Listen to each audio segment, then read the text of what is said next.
सीता जी कहने लगी स्वामी वो पत्नी भी कैसी है, वो पत्नी भी कैसी है कि पति के भाव को न समझ पावे।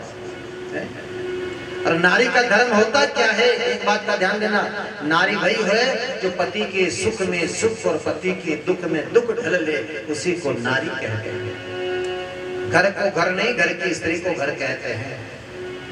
आज राम जी बालों को संवारते कहते हैं पति को खुश कर दिया, मतलब यूं मालूम नहीं पड़वा जो कि सीता जी दुखी एक सुखी है, हम बहुत सुखी हैं। लेकिन शूर्पणखा नाम की एक रावण की बहन थी, हैं, उसके लक्षण ठीक नहीं थे। वो आती है और राम जी के रूप को देख करके और पगला जाती है। समझ जाना, राम जी के रूप को देख करके उसकी नीयत खराब हो गई, बुद्धि खराब हो गई और मन में विचार किया कि विवाह तो वे इनसे करेंगे। उसके पति था विद्युत जी, हाँ, लेकिन उन्होंने कहा नहीं विवाह तो करूंगी मैं, क्योंकि एक तीसरे पति थे विद्युत जीवा नाम के। 3 पति तो पहला था उनके, चौथे पे फिर उसका मन आ गया, उसने कहा इसे करना। उसी समय दौड़ती भागती भेष बदल करके सुंदर नारी बन गई। कंगवा तो मनमान्य रूप कर लेती थी, इतना श्रृंगार करके गई और राम जी से कहने लगी कि मैं आपकी अर्धांगिनी बनना चाहती हूँ। क्या रखा इस औरत में, क्या रखा है? न तो कोई रूप है, न कोई यौवन है, कोई रूप है न यौवन है, इसका क्या भेष देख लो। सीता जी की तरफ हाथ करके कहती है कि इसका क्या रूप है, इससे मैं कितनी सुंदर हूँ, मैं जवान हूँ, तो मेरे साथ विवाह कर लो। लेकिन राम जी कहते हैं देवी पति का भी धर्म होता है, खाली पत्नी को धर्म नहीं है, पतिव्रता समझो, खाली पति पत्नी पतिव्रता नहीं है, पति को भी पत्नीव्रता होना पड़ता है। ये बात ध्यान देना। घना कतर में उठी मार तन्नाट उठ दिया अजी के यूं क्यों, अब क्यों के बेटे बकाई कोई धर्म रजू कर, और गलत पड़ता है। उसी समय ऐसे शब्द सुने और सुनते ही तेरे मन में एकदम विचार आया। शूर्पणखा ने लाख प्रयास किया सीता जी से मारने के लिए, लेकिन उसी समय राम जी ने कहा कि मूर्ख स्त्री, बात हमारे 36 वर्ष का धर्म होता है, हमारा धर्म होता है, हम पत्नी व्रता, हमारे पति व्रता पति हैं हम। इस प्रकार कितनी सुंदर स्त्री क्यों ना आ जाए, लेकिन हम इस प्रकार विवाह नहीं कर सकते हैं और उनको त्याग दिया। फिर लक्ष्मण, चलो उन्होंने कहा थारो मेहंदी करना तुम्हारा भाई कुमारो, लक्ष्मण के पास चल जा। लक्ष्मण के पास में गई, लक्ष्मण जी ने कहा कि मैं तो दास हूँ, मैं तो नौकर हूँ, राम जी की माता सीता की सेवा करे थनी हो, सेवा करने पग दाबना पड़ेगा, इनके वजह तो नहीं जाते मोटा मन गे। राम जी मोटा मना बना के 2 धक्के ने 4 धक्के ने जा, अपने कहीं बोली सीताराम जा जा तू भगा दिया। लक्ष्मण जी ने भगा दिया। फिर राम जी के पास में गई, फिर राम जी से कहा कि नहीं नहीं लक्ष्मण जी से क्या, वो तो बेकार लड़का, उससे शादी नहीं करूँ, आपसे करूँ, करते करते बहुत समय तक चलता रहा।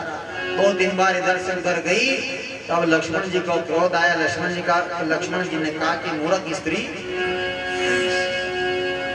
भगवान ये लो गोपाल जी बोली वृंदावन बिहारी लाल की। गोपाल जी ले, और जैसे ही लक्ष्मण जी ने उसके तुरंत जाकर के और उसके धड़ाम से जाकर इसके नाक काट, उनकी नाक काट दी। किसकी? शूर्पणखा की। शूर्पणखा कहते हैं मेरे बहन भाई, अरे कट गई, अरे भैया कट गई, कहते कि नाक कटी नकटी हुई, चेहरा लहू लुहान, नाक कट गई, नकटी हो गई, चेहरा लहू लुहान, खून से लथपथ चेहरा लेकर के रावण के पास में गई। कौन? शूर्पणखा। और कहने लगी भैया रावण, अरे क्या तुम इस प्रकार महलों का सुख भोग रहे हो? तुम्हारी बहन की कट गई कट, अरे तुम्हारी बहन की तो कट गई, ताकि सब मोटी गई है, समझी जाइए। एक बार कटिया के लिए फिर नहीं रहे, ध्यान दीजिए। अब हम जा जो आप लोग बोल नहीं रहे हो, या कटिया बात खत्म है मामलों पे। अरे तुम्हारी बहन की कट गई नाक और तुम यहाँ महलों का सुख भोग रहे हो। उसी समय रावण ने कहा बात बता बहन, किसने तेरा हाल किया? कहा कि दंडक वन में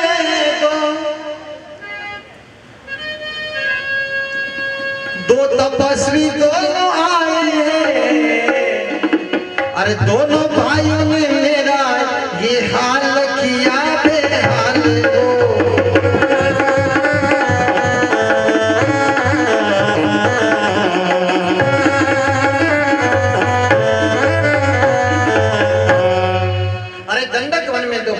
लिया, उन्होंने मेरा हल किया है।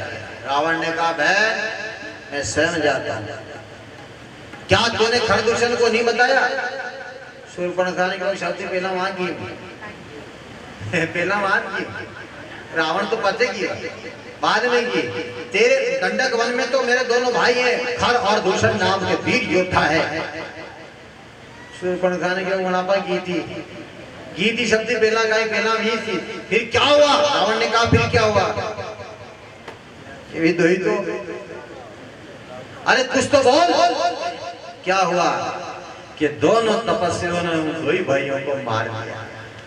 रावण ने कहा अच्छा मेरे दोनों भाई मारे गए? बोले हाँ, खर और दूषण दोनों भाई मारे गए हैं मेरे, जब जाकर के मैं तुम्हारे पास आया। लेकिन मेरे बहन भाई विभीषण जी महाराज ने सभा में, लेकिन हम जी क्या कहा कि बोलो मनक वे तो भली बात ही करेगा ना, बोधो वे तो बोधी ही बात करेगा। विभीषण जी ने देखियो क्या पेना की गई वहां कहीं लेवा की थो, या बता दंडक वन में की गई लेवा थो। विभीषण जी बड़े धार्मिक प्रवृत्त, तू की गई लेवा मैंने क्या तुम मत बोलो ललकार दिया। विभीषण जी ने क्यों, विभीषण जी जानता था ये बात किया ठीक ठाक हम लोगों ने, तू की गई लेवा की थी वहां नाक कटावा, क्योंकि नाक ऐसे नहीं कटती है, नाक और कारणों कटी है बता दो सही। लेकिन रावण ने विभीषण को डांट दिया, विभीषण ज्ञान की बातें की आवश्यकता नहीं है, तो मुझे ज्ञान मत दो, लेकिन मेरी बहन का हाल किया उसे मैं दंड दे के रहूंगा। शूर्पणखा ने क्या खंडे सुंदर पत्नी है, बहुत सुंदर स्त्री है। रावण ने कहा बस बन गया मेरा काम, सुंदर स्त्री है और उसी स्त्री के नाम पर तेरा नाक काटी है, उन्होंने मेरी बहन का नाक काटा तो मैं उन्हीं स्वयं की स्त्री का हरण करके लेकर के आऊंगा। रावण उसी समय भेष बदल कर विभीषण ने गुण हम जाए पर गुण मानने आदि सही सलामत बात मानो और हे गुण विनाश काले विपरीत बुद्धि, जिसका विनाश आ जाता है उसको सही बात बहुत बुरी लगती है महाराज। जिनकी बुद्धि खराब है यानी उन्हें वो खरी बात नहीं बुद्धि लग गया, वो अर्थ उल्टो अर्थ करे उनको। तुरंत रावण गया मामा मारिच से कहा कि मामा तुम मेरे मामा हो, कुछ भी करके और तुम क्योंकि राजा के लड़के हैं, मृग नहीं मृग बनो, तुम मेरे साथ चलो, मृग बन करके सीता का हरण कर करके लेकर के आना है।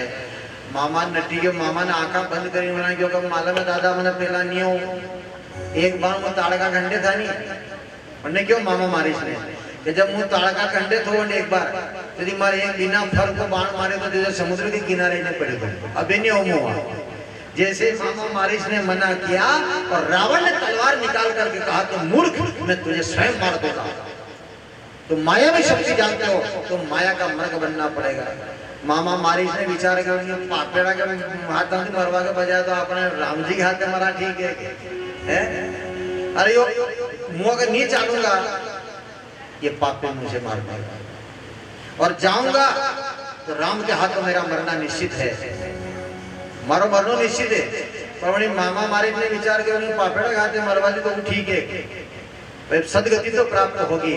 चलो रावण मैं चलने के लिए तैयार हूं। रावण ने कपटी भेष बनाया, रावण को कपटी भेष का जोगी का भेष में कणा गड़बड़ भी है मामला का, देखिए भाषा जोगी का भेष में कणा भोगी अंदाज लगा लो।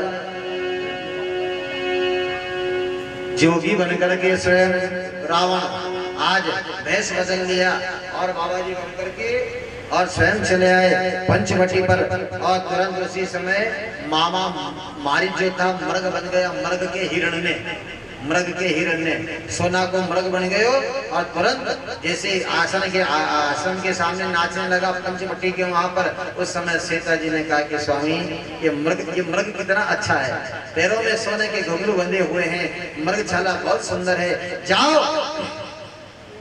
इसे मार कर कर लेकर के। और सीता जी कह रही देखो क्योंकि इसकी मृग छाला पर हम बैठेंगे।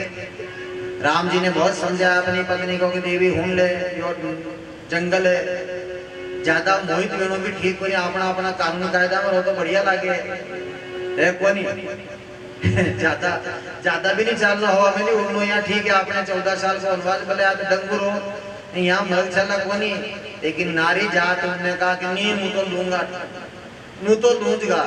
राम जी ने कहा कि तारो बोलो बेनी में समझी लेंगे ना, हट पकड़ ली। राम जी गए और लक्ष्मण जी से बोल करके कि लक्ष्मण ध्यान रखना, ध्यान रख ले तारी भाभी को। लक्ष्मण जी ने कहा भैया मंजूर है। लेकिन जैसे ही माया के मृग को मारने के लिए भगवान राम जी गए और पीछे से कपटी भेष बना करके रावण आया बाबा जी बन करके, और सीता जी के पंचवटी थी घास उसकी झोपड़ी के सामने आकर खड़ा होकर कहने लगा भिक्षा देहि, भिक्षा देहि। सीता जी ने बहाने में देखियो कि वास्तव में महाराज देखा देखो यानी भेष में अच्छा अच्छा ठगी गया, घना ठगी गया। उन्होंने कहा कि क्या चाहिए महाराज? बोले भिक्षा नहीं, मैं तुमसे भिक्षा चाहता हूँ। अबे भिक्षा चाहता हो तो लो। जैसे भिक्षा देने लगी और तुरंत एकदम जो रावण अंदर गया और वो आग प्रकट हो जाती है। वो लक्ष्मण रेखा खींच करके गया। ध्यान देना थोड़ा सा। एक बार और निवेदन कह रहा हूँ कि जैसे उस मारिच ने आवाज लगाई, मारिच ने आवाज लगाई थी भैया मुझे बचाओ, वह तो कपट को भेज दो।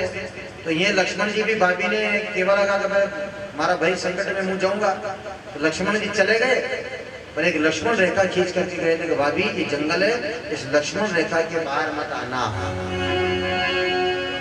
अरे लक्ष्मण रेखा के बाहर मत आ जाओ। लक्ष्मण जी रेखा खींच करके गए और जैसे ही रावण आया और रावण भिक्षा मांगने लगा तो लक्ष्मण रेखा के वहां पर आग प्रकट हो जाती है। और जैसे जैसे आग प्रकट हो गई एकदम आग